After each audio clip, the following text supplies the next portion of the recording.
আসসালামু আলাইকুম। আমি doctor Afroza Jesmin, certified dermatologist and dermatosurgeon. কথা বলবো হেয়ার রিমুভাল লেজার নিয়ে। হেয়ার রিমুভাল লেজার এখন খুবই পপুলারিটি লেজার থেরাপি। মূলত করা হয় যাদের হার্সুটিজম আছে, মানে অবাঞ্ছিত লোমের ক্ষেত্রে।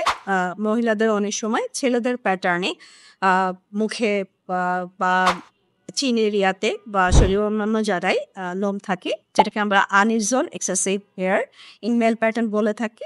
এই কন্ডিশন হার্সুটিজম, এখানে হেয়ার রিমুভাল লেজার সাজেস্ট করা হয়। হ্যাঁ, যাদের ক্ষেত্রে মুখে খাওয়ার ওষুধ লাগে, মুখে খাওয়ার পাশাপাশি হেয়ার রিমুভাল লেজার সাজেস্ট করা হয়ে থাকে। এছাড়াও কেউ উইলিংলি তাদের বিকিনি এরিয়া, আর্মপিট বা হাতে পায়ে তাদের হেয়ার রিমুভালের জন্য হেয়ার রিমুভালস লেজার সেটা তারা করতে চান এবং সাজেস্ট করা হয়ে থাকে। এখন এই হেয়ার রিমুভাল লেজার নিয়ে অনেকের কোয়ারি থাকে, যেমন এটা একবার করলেই পার্মানেন্টলি হেয়ার রিমুভ হবে কিনা, বা কয়েকটা সেশন লাগতে পারে। এই হেয়ার রিমুভাল লেজারের পরবর্তী আফটার প্রসিডিউর ইনস্ট্রাকশন কি থাকে, বা কোনো কমপ্লিকেশন থাকে কিনা, বা লেজারের কোনো রিস্ক আছে কিনা ইত্যাদি নিয়ে অনেক জিজ্ঞাসা থাকে। আজকে মূলত সংক্ষেপে এই ব্যাপারগুলো নিয়েই কথা বলার চেষ্টা করব। প্রথমে জানবো হেয়ার রিমুভাল লেজার আসলে কিভাবে কাজ করে। হেয়ার রিমুভাল লেজার এটি হেয়ারের যে রুট, সেখানে মেলানিন থাকে, সেটাকে টার্গেট করে মূলত কাজ করে। মেলানিন লেজার এটা অ্যাবজর্ব করে, এবং যেহেতু এটা হেয়ার রিটে থাকে এবং এই লেজার এটা অ্যাবজর্ব করার কারণে হেয়ার রুটটা ডিসকার্ড হয়, but it's a continuous process. এটা গ্র্যাজুয়ালি হেয়ার রুটটা ডিস্ট্রাক্ট হয়।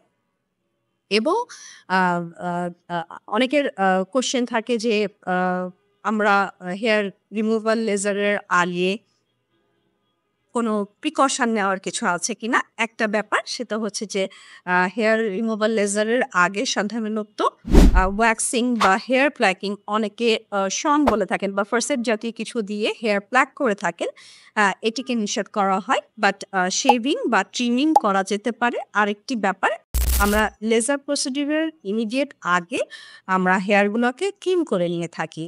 এখন অনেকেই আবার জিজ্ঞাসা করেন যে হেয়ার ট্রিম কেন করে নেওয়া হচ্ছে। হেয়ার যদি ট্রিম করা হয় তাহলে লেজার আসলে কিভাবে কাজ করবে।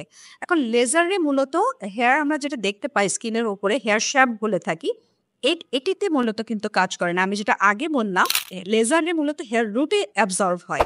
সো আমরা এজন্য ট্রিম করে নিই, যদি এই যে হেয়ার শ্যাফট যেটা যেটা স্কিনের উপরে যে চুলটা দেখা যায়, এখানে যদি লেজার রে দেওয়া হয়, এটি এই চুলের যে শ্যাফট এটি অ্যাবজর্ব করে, তখন এই হেয়ার যে সারাউন্ডিং স্কিন এটা কিন্তু তখন বার্ন হয় বা ওখানে ইনজুরি হয়। সো আমরা সারাউন্ডিং স্কিনটাকে ডিস্ট্রাকশন থেকে প্রিভেন্ট করার জন্যই মূলত হেয়ারটা ট্রিম করে নেওয়া হয়, যাতে আপনার লেজারেটা ডিরেক্ট হেয়ার রুটে দিয়ে পড়ে।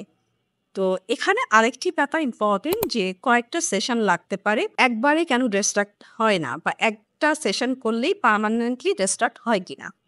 এখানে যে এক্সপ্লানেশন সেটি হলো, হেয়ার আমরা যেটা দেখতে পাই সেটা আমাদের শরীরের যেখানেই হোক, বা হেয়ার স্ক্যাল্পের হেয়ারই হোক না কেন, সেখানে হেয়ার মূলত তিনটি ফেজে থাকে।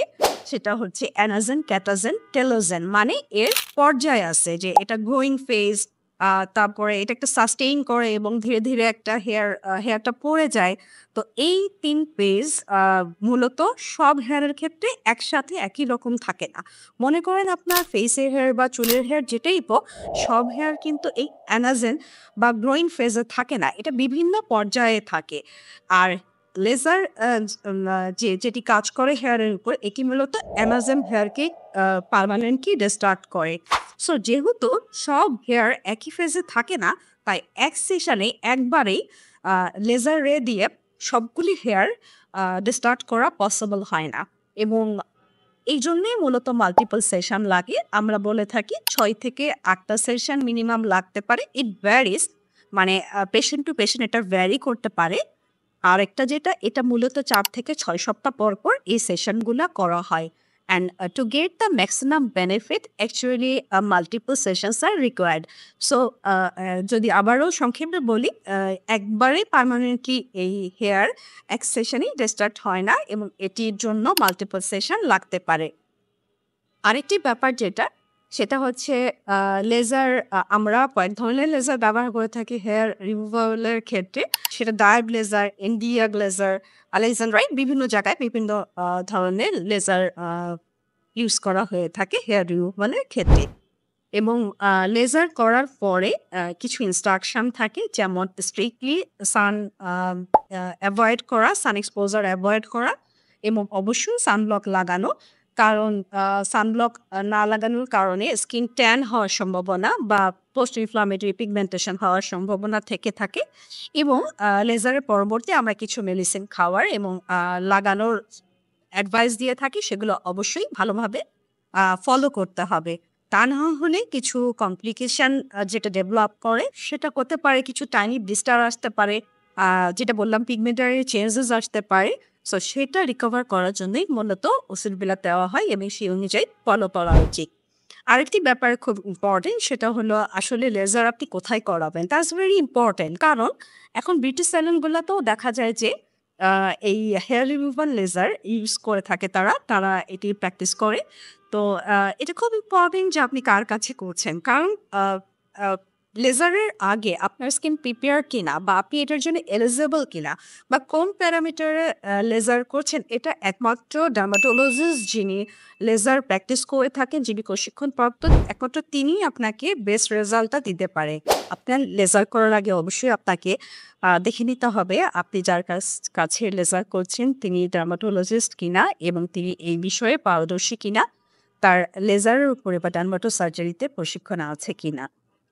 ইউজুয়ালি সবকিছু পেশেন্ট যদি তার ক্রাইটেরিয়া ফুলফিল করে এবং সবকিছু ঠিক থাকে তাহলে এই লেজারের আ পার্শ্ব প্রতিক্রিয়া নেই বললেই চলে। খুবই সেফ প্রসিডিউর। তবে যেটি বললাম অবশ্যই তথ্য হাতে করছেন কিনা সেটা দেখে নিতে হবে।